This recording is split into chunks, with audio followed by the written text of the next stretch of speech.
Doctor എനിക്ക് webinar helpful തന്നെയായിരുന്നു. ഞാൻ പറഞ്ഞല്ലോ എനിക്ക് ഇപ്പോൾ ഇങ്ങനെ ഒരു കരിയർ ബ്രേക്ക് വന്നതുകൊണ്ട് ഐഡിയ ഉണ്ടായിരുന്നില്ല എന്തൊക്കെയുണ്ട് ഓപ്ഷൻസ്. ഇപ്പോൾ ചിന്തിക്കാറുണ്ട് വീഡിയോ ചെയ്യണം, അങ്ങനെ ഇൻസ്റ്റയിൽ അങ്ങനെയൊക്കെ പോസ്റ്റ് ചെയ്യണം. പക്ഷേ ഇപ്പോൾ യൂട്യൂബ് തുടങ്ങാനായാലും അതിനു വേണ്ടി ഒരു പ്രമോട്ട് ചെയ്യാൻ വേണ്ടിയിട്ടുള്ള ഐഡിയാസ് ഒന്നുമില്ല. പിന്നെ എങ്ങനെ മാനേജ് ചെയ്യും, ഫിനാൻഷ്യൽ മാനേജ്മെൻറ്റും ഒന്നുമില്ല. അപ്പോൾ ഡോക്ടർ പറഞ്ഞപ്പോൾ എനിക്ക് ഓപ്ഷൻസ് ഉണ്ടെന്ന് പറഞ്ഞപ്പോൾ അത് ഹെൽപ്ഫുൾ തന്നെയായിരുന്നു.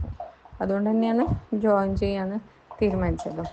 പിന്നെ അത് ക്ലിനിക്കായാലും സ്റ്റാർട്ട് ചെയ്ത് കഴിഞ്ഞാൽ ഇപ്പം എങ്ങനെ കൊണ്ടുപോകണമെന്നും ഒന്നും ഐഡിയ ഇല്ല. അപ്പോൾ ഡോക്ടർ പറഞ്ഞല്ലോ ഇങ്ങനെ ഫീൻ്റെ കാര്യമായാലും ഓൺലൈൻ കൺസൾട്ടേഷൻ നടത്തിയപ്പോഴും കുറേയൊക്കെ പ്രിസ്ക്രൈബ് ചെയ്ത് കൊടുത്തിട്ട് എനിക്ക് ഫീ കിട്ടാത്ത അവസ്ഥ വന്നിട്ടുണ്ട്, ഇപ്പോഴുണ്ട് ചെയ്യുമ്പോൾ.